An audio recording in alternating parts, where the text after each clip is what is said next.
கிறிஸ்துவில் அன்புக்குரிய சகோதர சகோதரிகளே, அன்னையின் அன்பு பக்தர்களே,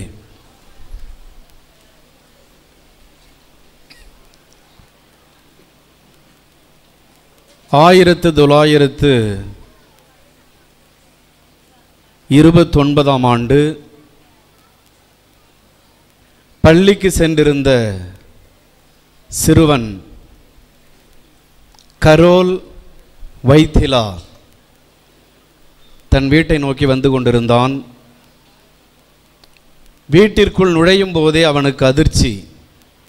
அவனுடைய தந்தை போலந்து இராணுவத்தில் உயர் அதிகாரி, ஒரு இராணுவ வீரருக்கான உடல்வாகு. அப்படிப்பட்ட உயர்ந்த கம்பீரமான உடல்வாகு கொண்ட தன்னுடைய தந்தை வீட்டின் நடுப்பகுதியில் மண்டியிட்டு அழுது கொண்டிருப்பதை முதன்முறையாக பார்க்கிறான். தன்னுடைய தந்தையை இதுவரை அப்படி பார்த்திராத அந்த சிறுவன் தந்தையை பார்த்து என்ன ஆச்சு என்று கேட்கிறான். தந்தை சொல்லுகிறார், உன்னுடைய அம்மா இறந்து விட்டார் என்று. உடனே அந்த சிறுவன் பையை தூக்கி எறிந்துவிட்டு பங்கு ஆலயத்தை நோக்கி ஓடுகிறான். இன்னும் 17 நாட்களில் அவனுக்கு 9வது வயது தொடங்க போகிறது. அந்த நேரத்தில் அவன் அங்கே ஓடி ஆலயத்தில் இருந்த அன்னையின் திருவுருவத்தின் முன்பு மண்டியிட்டு ஜெபிக்க ஆரம்பிக்கிறான். அம்மா, தாயே, என்னுடைய தாயை இன்று இறைவன் தன்னுடைய வீட்டிற்கு எந்த காரணத்திற்காகவோ அழைத்து கொண்டார். எனக்கு காரணம் புரியவில்லை. ஆனால் ஒன்று மட்டும் எனக்கு தெரிகிறது, இது முதல் நீங்கள் தான் என்னுடைய அம்மா என்று ஜெபித்துவிட்டு வீட்டிற்கு திரும்பி வருகிறான். அன்புக்குரியவர்களே, அன்று முதல் அந்த சிறுவன் தன்னுடைய வாழ்நாள் முழுவதும் அன்னை மரியாளின் மீது அளவு கடந்த பக்தி கொண்டு தன்னை முழுவதும் அன்னை மரியாளுக்கு ஒப்பு கொடுத்து வாழ்ந்து வந்தான். அந்த சிறுவன் வேறு யாரும் அல்ல, நம்முடைய முன்னாள் திருத்தந்தை புனித 2ஆம் ஜான் பால் அவர்கள்தான். எனவேதான் திருத்தந்தை பணியை ஏற்றபோது அவருடைய விருது வாக்காக தோத்துஸ் தூவுஸ் மரியா என்ற வார்த்தைகளை தேர்ந்தெடுத்தார். டோட்டலி யுவர்ஸ் மேரி. அன்பார்ந்தவர்களே, இந்த வார்த்தைகள் புனித லூயிஸ் தே மான்ஃபோர்ட் அவர்கள் அன்னை மரியாளுக்கு அர்ப்பணமாக்குகின்ற ஒரு ஜெபம் எழுதியிருந்தார். அந்த ஜெபத்தில் வருகின்ற வார்த்தைகள் அதைத்தான் மரியாயின் சேனையாளர்கள் ஒவ்வொரு முறையும் அர்ப்பணத்தை புதுப்பிக்கின்ற போது சொல்வார்கள். அரசியே, தாயே, நான் முழுவதும் உமக்கே சொந்தம், எனக்குள்ளதெல்லாம் உமக்கே சொந்தம். அந்த ஜெபத்தின் வரிகளை திருத்தந்தை தன்னுடைய திருத்தந்தை பணியின் விருது வாக்காக ஏற்றுக்கொண்டார்.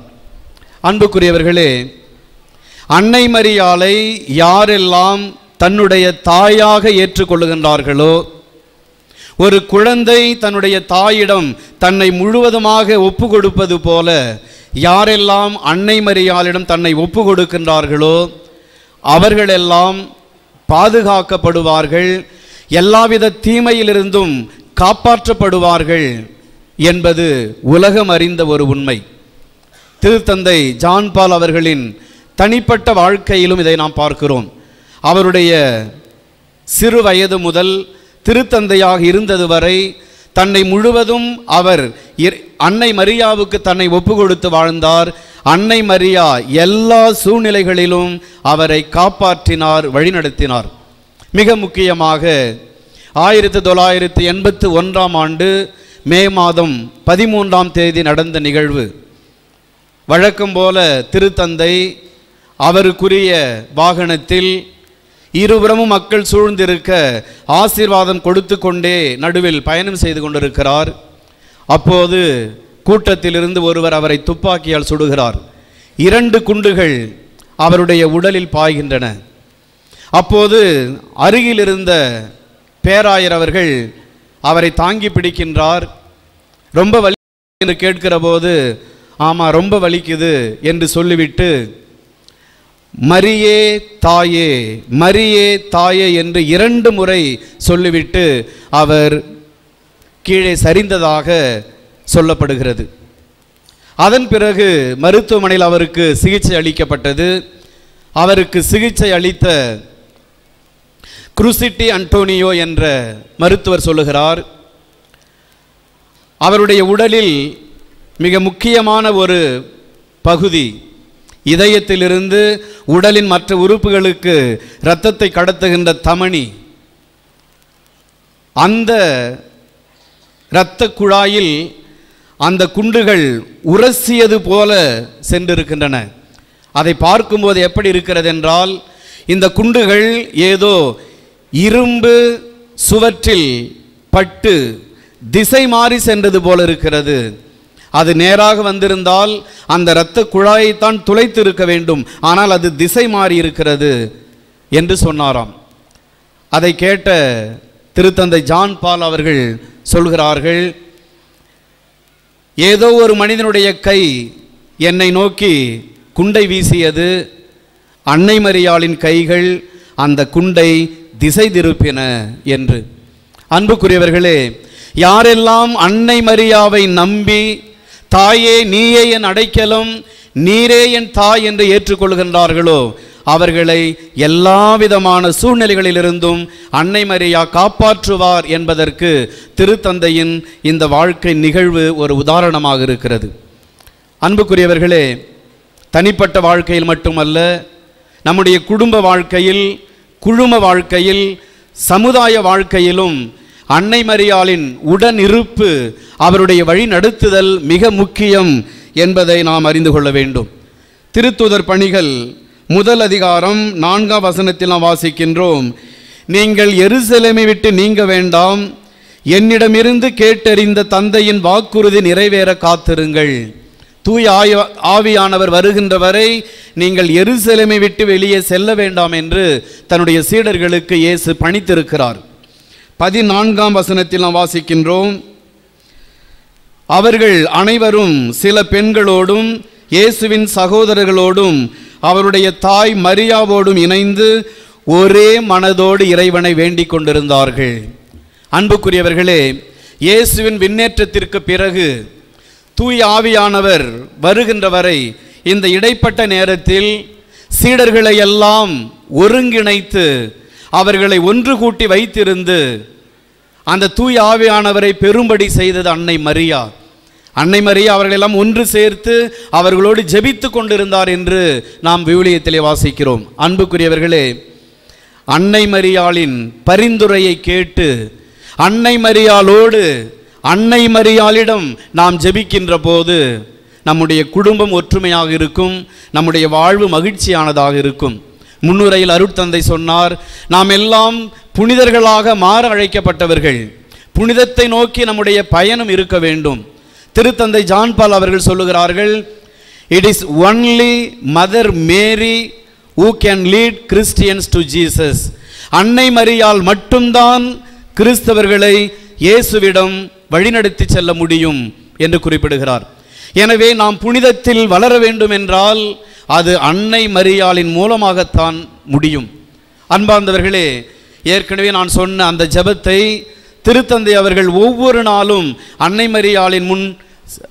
மரியாளின் திருவுருவத்தின் முன்பு மண்டிட்டு சொல்வாராம், அரசியே தாயே, நான் முழுவதும் உமக்கே சொந்தம், என்னிடம் இருப்பதெல்லாம் உமக்கே சொந்தம், என்னை உம்மோடு வைத்து கொள்ளும், உம்முடைய இதயத்தை எனக்கு கொடுத்தருளும், அந்த இதயத்தின் மூலமாக நான் கடவுளை அன்பு செய்வேன்.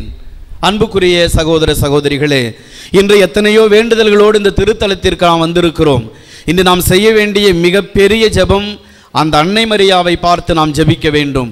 அன்னையே, உம்முடைய இதயத்தை எனக்கு கொடுத்தருளும், உம்முடைய இதயம் என்னிடம் இருந்தால் மட்டும்தான் நான் கடவுளை முழுமையாக அன்பு செய்ய முடியும். ஏனென்றால் அன்னை மரியாவின் இதயம் இறைவனுடைய திருவுளத்தால் நிரப்பப்பட்ட இதயம்.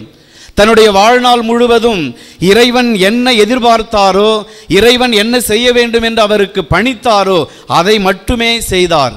அப்படிப்பட்ட ஒரு இதயம் நமக்கு இருக்கின்ற போது நாமும் இறை திருவுளத்தை நிறைவேற்ற முடியும்.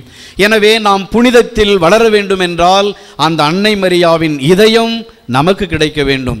எனவே அன்புக்குரிய சகோதர சகோதரிகளே, அன்னையின் திருத்தலத்திற்கு வந்திருக்கிற நாம் நம்மை, நம்முடைய குடும்பங்களை, நம்முடைய பணிகளை, நம்முடைய தொழிலை எல்லாவற்றையும் அந்த அன்னையிடம் ஒப்படைத்து, அன்னையே, தாயே, இது முதல், இன்று முதல், இனி என் வாழ்நாள் முழுவதும் நீதான் எனக்கு தாய், நீதான் என்னுடைய அம்மா என்று நாம் ஜெபிக்கின்ற போது அந்த அம்மா ஒருபோதும் நம்மை கைவிட மாட்டார். அழகான ஒரு பாடல் நாம் பாடுகிறோம். அம்மா என்று கூவ அபயம் தந்து வருவாள், அம்மா என்று கூவ அபயம் தந்து வருவாள், இம்மாநிலத்தில் அவள் போல், இம்மாநிலத்தில் இவள் போல் இறங்கும் தாயும் உளரோ, இறங்கும் தாயும் உளரோ. அன்னை மரியாளின் அம்மா என்று அழைக்கின்ற போது அன்று திருத்தந்தை அம்மா தாயே என்று அழைத்தார், காப்பாற்றப்பட்டார்.